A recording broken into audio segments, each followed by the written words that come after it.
Lebanon மீது மிகப்பெரிய தாக்குதலை இஸ்ரேல் நடத்தி இன்று ஒரு உலக அளவில் பெரிய ஹீரோவாக தங்களை காட்டிக் கொண்டிருக்கிறாங்க. ஆனால் உண்மையிலேயே என்ன நடந்ததுன்னு பார்க்கும்போது இந்த திட்டம் இஸ்ரேலினுடைய ஒரு தோல்வி திட்டம் என்று செய்திகள் வெளியாகி இருக்கு. அமெரிக்காவினுடைய ஆக்ஸ்ஜோஸ் என்கின்ற பத்திரிகை ஒரு செய்தியை வெளியிட்டு இருக்கிறாங்க. அதாவது இஸ்ரேலினுடைய அசல் தாக்குதல் என்பது வேறு, அசல் திட்டம் என்பது வேறு.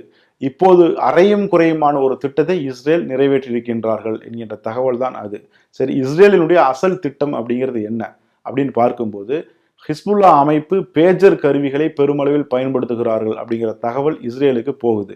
குறிப்பாக மொபைல் போன்கள் தான் ஈஸியாக ஹேக் செய்ய முடியும், ஈஸியாக ஒட்டு கேட்க முடியும். அப்படிங்கிறதுனால ஹிஸ்புல்லா அமைப்பினர் பேஜர் கருவிகளை பயன்படுத்திட்டு வராங்க.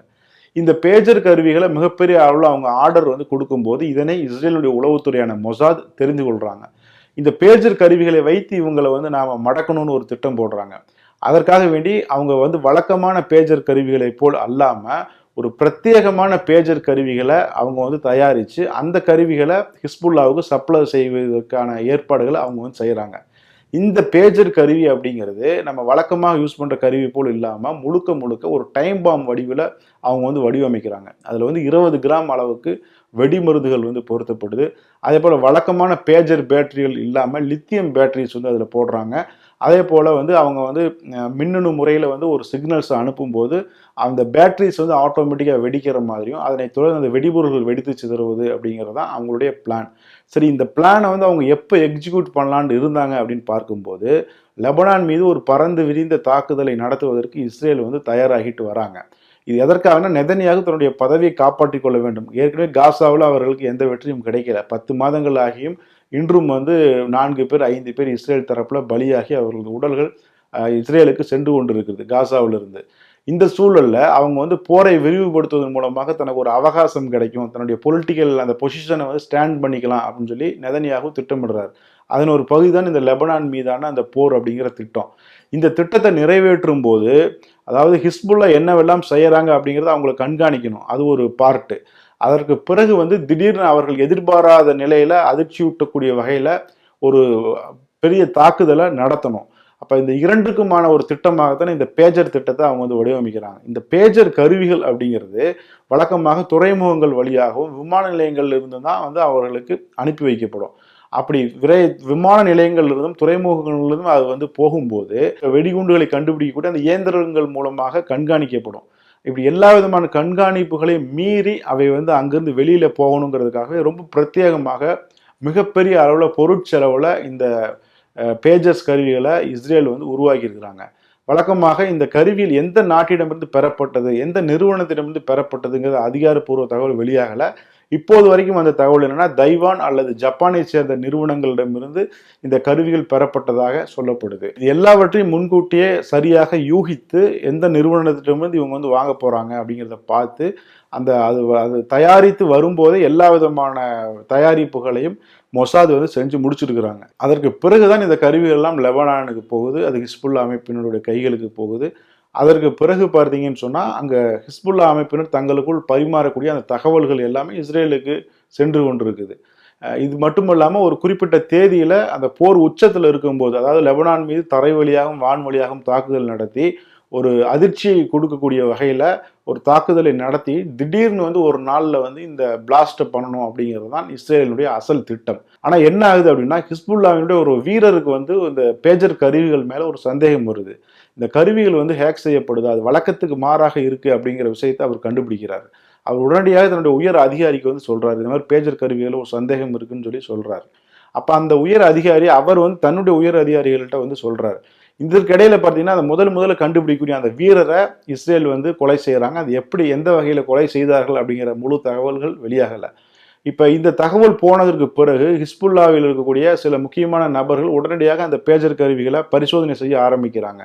உடனடியாக தங்களை விட்டு அந்த கருவிகளை அப்புறப்படுத்துறாங்க. இதெல்லாம் சில நிமிடங்களில் நடக்கக்கூடிய அடுத்தடுத்த நிகழ்வுகளாக இருக்கு. இப்போ இந்த தகவல்கள் அனைத்தும் மீண்டும் இஸ்ரேலுக்கு சென்றடையுது. இவங்க அலர்ட் ஆகிட்டாங்க, இன்னும் கொஞ்ச நேரம் ஒரு அரை மணி நேரம் தாமதிச்சிருந்தாங்க அப்படின்னு சொன்னால் இந்த அட்டாக் அப்படிங்கிறது முழுக்க தோல்வியில் முடிஞ்சிருக்கும்.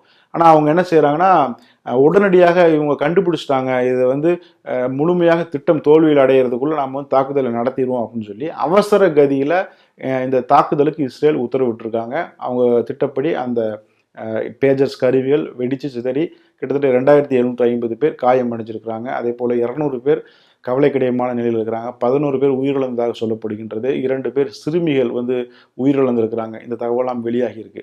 இதில் ஹிஸ்புல்லாவினுடைய ஜெனரல் செக்ரட்டரி ஹசன் நசருல்லா அவருடைய பேஜர் கருவியே வெடித்து சிதறி இருக்கு. ஆனால் அவருக்கு எந்த காயமும் ஏற்படவில்லை அப்படின்னு சொல்லியிருக்கிறாங்க. அவர் பொதுமக்கள் முன்னிலையிலும் அவர் பேசியிருக்கிறார். இப்போ இந்த திட்டம் ஒருவேளை வெற்றி அடைந்திருந்தால், அதாவது இஸ்ரேல் வடக்கு தெற்கு லெபனானை இஸ்ரேல் தாக்கி இருந்தால் இது இன்னும் மிக மோசமாக இருந்திருக்கும். இந்த விஷயத்தை அவங்க ஹிஸ்புல்லா முன்கூட்டியே கண்டுபிடிக்காம அவங்க தொடர்ந்து அந்த பேஜர் கருவிகளை பயன்படுத்தி இருந்தாங்க அப்படின்னு சொன்னா அவர்களுடைய அத்தனை திட்டங்களும் இஸ்ரேலுக்கு தெரிந்திருக்கும், முன்கூட்டியே தெரிந்திருக்கும். அப்போ இன்னும் மிக கடுமையான உயிரிழப்புகளை ஹிஸ்புல்லா சந்திக்க வேண்டிய ஒரு நிலை ஏற்பட்டிருக்கும் அப்படிங்கிறத பார்க்க முடியுது. ஆனால் ஒரு கெட்ட விஷயத்துல ஒரு நல்ல விஷயம் அப்படிங்கிற மாதிரி ஹிஸ்புல்லாவுக்கு ஒரு கெட்ட விஷயம் நடந்திருந்தாலும் கூட இது முன்கூட்டியே கண்டுபிடிக்கப்பட்டதுனால மிகப்பெரிய அளவில் உயிரிழப்பும் மிகப்பெரிய ஒரு தோல்விகளும் அவர்களுக்கு தடுக்கப்பட்டிருக்கு அப்படிங்கிறத இந்த சம்பவத்தின் மூலமாக நாம் பார்க்க முடியுது. இஸ்ரேலை பொறுத்த வரைக்கும் 10 மாதங்களாக காசாவில் அவர்கள் படுதோல்வியை சந்திச்சுட்டு இருக்கிறாங்க. அங்கிருந்து வெளியில் எப்படி வர்றது அப்படின்னு தெரியாமல் அவங்க தவிச்சிட்டு இருக்கக்கூடிய நிலைமை தெரியுது. இந்த சூழலில் தான் அவங்க அதுலேருந்து தப்பிக்கணும் அப்படின்னா நம்ம வடக்கு பகுதி மீது போர் தொடுத்து ஒரு புதிய டைவர்ஷனை ஏற்படுத்துவோம். அந்த நெதன்யாகுவினுடைய பதவிக்கான அந்த நாட்கள் எண்ணப்பட்டு வருது.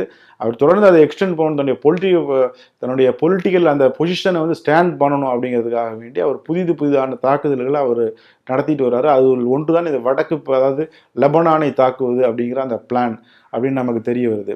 இப்போ என்னன்னா இந்த திட்டம் இஸ்ரேலுக்கு இந்த திட்டமும் ஒரு தோல்வியில் தான் முடிஞ்சிருக்கு. அவங்களுடைய அசல் திட்டம் அவர்கள் இதற்காக எத்தனை ஆயிரம் கோடி ரூபாய் அவர்கள் இதற்காக செலவு செய்தார்கள் அப்படிங்கிறது தெரிய வரல. ஏன்னா இது சாதாரண விஷயம் கிடையாது. அவங்க எந்த நிறுவனத்திடம் இவங்க ஆர்டர் கொடுத்தாங்களோ அந்த நிறுவனத்தை இவங்க காம்ப்ரமைஸ் பண்ணியிருக்கிறாங்க. இந்த பேஜர் கருவிகள் எல்லாம் அந்த நிறுவனத்திடமிருந்து டைரெக்டாக ஹிஸ்புல்லாவிற்கு வந்திருக்கிறதா, இல்லை அதையே இந்த ஷிப்மெண்ட்டை இவங்க பிளாக் பண்ணிட்டு இவங்க புதுசாக தயாரித்த அந்த கருவிகளை இவங்க அனுப்பி வச்சிருக்கிறாங்களா, இதற்காக எந்தெந்த நாடுகளை எல்லாம் இவங்க தொடர்பு கொண்டு எவ்வளவு தூரம் சமரசம் செஞ்சாங்க, எவ்வளவு பணத்தை லஞ்சமாக இவங்க கொடுத்தாங்க, இந்த மாதிரியான தகவல்கள் எதுவுமே வெளியாகலை. நிச்சயமாக மிகப்பெரிய ஒரு பொருட்செலவில் இந்த திட்டத்தை அவங்க வடிவமைச்சு இதை எக்ஸிக்யூட் பண்ணியிருக்கிறாங்க. இது லெபனானுக்கு மிகப்பெரிய ஒரு தாக்குதலாக லெபனான் நாட்டிற்கு கருதப்பட்டாலும் கூட இதைவிட பல மடங்கு மோசமான ஒரு தாக்குதல் இருந்து அவங்க தப்பிச்சிருக்கிறாங்க அப்படிங்கிற ஒரு ஆறுதலான செய்தியும் நமக்கு தெரிய வந்திருக்கு. இது மாதிரியான ஆழமான சர்வதேச அரசியல் செய்திகளை தெரிந்து கொள்ள தொடர்ந்து நம்ம சேனலை ஃபாலோ பண்ணுங்க. நன்றி.